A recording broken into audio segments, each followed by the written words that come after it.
À l'instigation de la coalition Solidarité Santé, de nombreux organismes se sont manifestés en le cadre de la Semaine d'action régionale lancée le mardi 1er avril. Avec nous pour en parler, Farah Vikarski, agente à la mobilisation pour le regroupement des organismes communautaires des Laurentides. Bonsoir, Madame Vikarski. Bonsoir.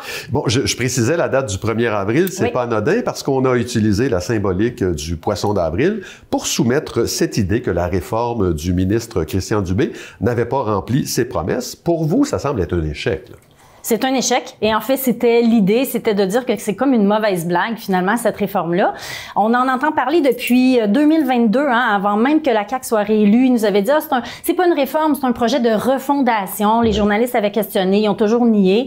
Au fil des dernières années, on a vu l'instauration tranquillement de ça, le PL15, qui est passé sous bâillon en décembre 2023.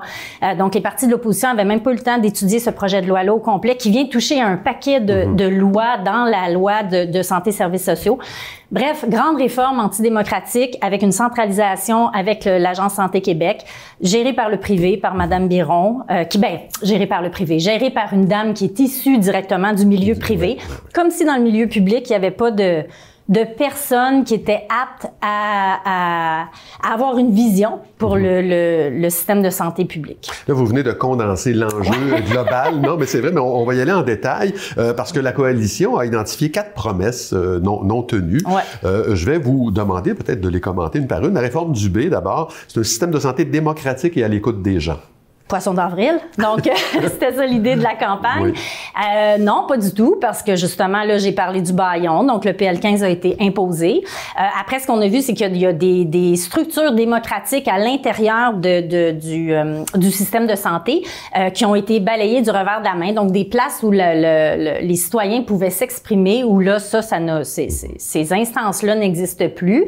Et avec la centralisation, comme je disais, avec Santé Québec, c'est tout le pouls du terrain qui est perdu par une tête, je dirais, qui va gérer l'ensemble du Québec. Donc, pour le personnel aussi, le personnel de la santé qui est lié maintenant à une seule instance qui les emploie. Donc, jamais dans l'histoire, on a vu une centralisation qui était démocratique. Donc, poisson d'avril pour ce qu'on promettait d'un système décentralisé aussi. Un système de santé qui améliore l'accessibilité grâce au privé. Le privé, ça aussi, c'est quelque chose qui est dans la mire depuis que le système de santé des services sociaux au Québec, dans les années 1960, le système public a été mis sur pied. On a vu élection après élection, des ministres qui ont voulu centraliser puis qui ont voulu couper un peu ce système public-là. Jamais la privatisation, ça non plus, dans l'histoire, a démontré des bienfaits. Au contraire, elle siphonne, elle vampirise les ressources du public pour l'amener au privé. Puis cette privatisation-là, il faut parler aussi de marchandisation, comme si on venait faire un profit sur le dos de la maladie. Donc non, ça ne colle pas ça non plus. Et justement, sur cette question-là, le fait qu'on soit parfois redirigé vers le privé aux frais du gouvernement, ça vous paraît pas comme une solution acceptable, ça? Bien, solution acceptable pour une partie de la population qui va être à même de payer ces frais-là, mais il y a tout un pan de la population qui sont inaptes à payer ces frais-là. Puis après, c'est que ça ouvre la porte à une sélection de qui on prend en fonction de quelle maladie on veut soigner, puis ça laisse en pan un paquet de personnes dans la société. C'est ça qu'on veut dire par marchandisation de la santé. La marchandisation, c'est qu'on veut payer, puis finalement, il y a des gens qui se font un profit sur le dos de d'autres personnes qui sont malades. Fait que je trouve que côté éthique, c'est questionnable. D'accord. Autre promesse, la réforme du Dubé, c'est un médecin de famille pour tout le monde?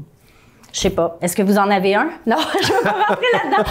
Je trouve que ça aussi, ça fait des années qu'on entend parler de ça. Puis vraiment, non, les gens sont encore sur des listes d'attente. C'est pas vrai qu'il y a un médecin de famille pour tout le monde. Et au contraire, on redirige les gens vers le privé. Quand on appelle la ligne 811, il y a toujours des heures d'attente. Ça, nous, on le voit beaucoup dans les organismes communautaires. Des fois, on se fait référer des gens qui n'ont pas réussi à avoir une ressource via la ligne 811. Donc, on dit, allez dans les organismes, la réponse est plus rapide.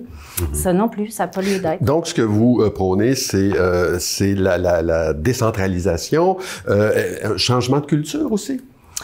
Ben, changement de culture, oui. Si on pouvait... il y a eu les CLSC qui ont fonctionné dans les années 70, je dirais, là, très, très brièvement. Puis qu'est-ce qu'on a vu? Ben, l'État a remis la main là-dessus. Ils ont tassé les CLSC en disant non, c'est pas comme ça que ça va fonctionner, puis on va centraliser plus. Mais c'était un modèle qui fonctionnait. C'était un modèle qui était dans chacune des communautés, adapté aux besoins des gens qui vivaient dans ces endroits-là. Bon, ben, Farah Wikarski, agente de mobilisation à la mobilisation au regroupement des organismes communautaires des Laurentides, c'est toujours un plaisir. Merci. Merci.